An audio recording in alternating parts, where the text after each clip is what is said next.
الرحمن الرحیم الحمد للہ رب العالمین وصلی اللہ علی محمد وآلہ الطاہرین ولعنۃ اللہ علی اعدائہم اجمعین۔ موضوع گفتگو قنوت۔ دوسری رکعت میں رکوع سے پہلے اور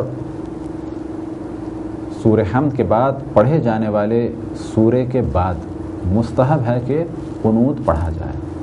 قنوت واجب نہیں ہے، مستحب ہے۔ اور قنوت کے لیے اس طرح سے ہاتھوں کو بلند کرنا ہے، ایسے ہاتھوں کو بلند کریں یہ بھی صحیح ہے، اس طرح سے ہاتھ رکھیں یہ بھی صحیح ہے، ایسے ہاتھ رکھیں یہ بھی صحیح ہے، لیکن اس طرح سے انگلیاں کھلی ہوں یہ بھی صحیح ہے، لیکن بہتر ہے کہ انگلیاں بند ہوں، دونوں ہاتھ آپس میں ملے ہوں، انگوٹھے جدا ہوں اور چہرے کے سامنے اس طرح سے ہاتھ ہوں اور ہاتھوں کی ہتھیلیوں کا رخ آسمان کی جانب۔ اب آسمان کی جانب اس طرح بھی آسمان کی جانب ہے، اس طرح بھی آسمان کی جانب ہے، اس طرح بھی آسمان کی جانب ہے۔ بعض افراد اس طرح سے سیدھے کر لیتے ہیں، یہ ضروری نہیں ہے، بلکہ مناسب طریقہ یہی ہے کہ چہرے کے سامنے اس طرح سے ہاتھ اور ان ہاتھوں کا رخ آسمان کی جانب ہے اور چہرے کے سامنے ہیں، انگلیاں ملی ہوئی ہیں، دونوں ہاتھ ملے ہوئے ہیں اور انگوٹھے جدا ہیں۔ کم ترین قنوت سبحان اللہ بھی کہا جا سکتا ہے، اسی طرح سے اللہم صلی علی محمد و آل محمد یا اللہم صلی علی محمد و آل محمد وعجل فرجہم، اور باقی جتنے بھی قنوت کتابوں میں موجود ہیں انہیں پڑھا جا سکتا ہے۔ یہ ہے قنوت۔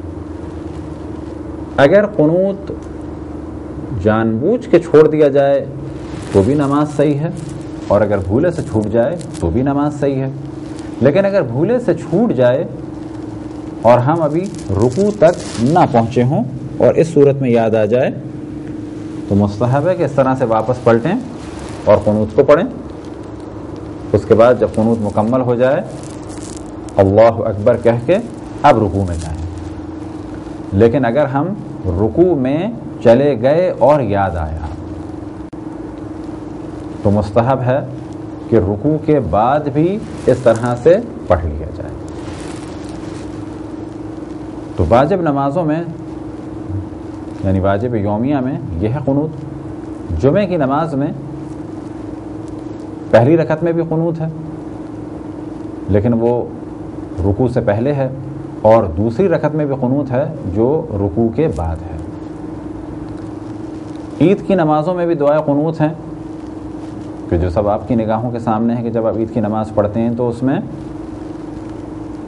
ایک رکعت میں کئی دفعہ دعا ہے اور در حقیقت وہ سب قنوت ہی ہیں۔ اگر انسان فرادہ نماز پڑھ رہا ہو تو مستحب ہے کہ قنوت بلند آواز سے پڑھا جائے، چاہے وہ نماز ظہر اور عصر کی ہو، چاہے وہ نماز فجر اور مغرب اور عشاء کی ہو کہ جسے بلند آواز سے پڑھا جاتا ہے۔ اور یہ ہم نے پہلے بھی توجہ دلائی ہے کہ آہستہ پڑھی جانے والی نمازوں سے مراد یہ ہے کہ پہلی اور دوسری رکعت کی سورہ حمد اور چھوٹا سورہ، اور جن آوازوں کو بلند پڑھا جاتا ہے تو اس جانب بھی ہم نے توجہ دلائی ہے کہ پہلی رکعت میں حمد کو اور چھوٹے سورے کو بلند پڑھنا ہے، تیسری اور چوتھی رکعت میں چاہے وہ ظہر عصر کی ہو چاہے وہ مغرب اور عشاء کی ہو اسے آہستہ پڑھنا ہے، اور رکوع اور سجود کے ذکر اور تشہد اور قنوت چاہے آہستہ پڑھیں چاہے بلند آواز سے پڑھیں۔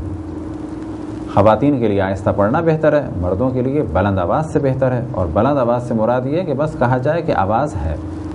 تو قنوت کے لیے بھی بہتر ہے کہ بلند آواز سے ہو، لیکن اگر آپ جماعت سے پڑھ رہے ہیں تو اس صورت میں قنوت بہت ہی آہستہ پڑھیں اور اس کی آواز بلند نہ ہو۔ اسی طرح سے ایک رکعت نماز وتر میں بھی قنوت مستحب ہے۔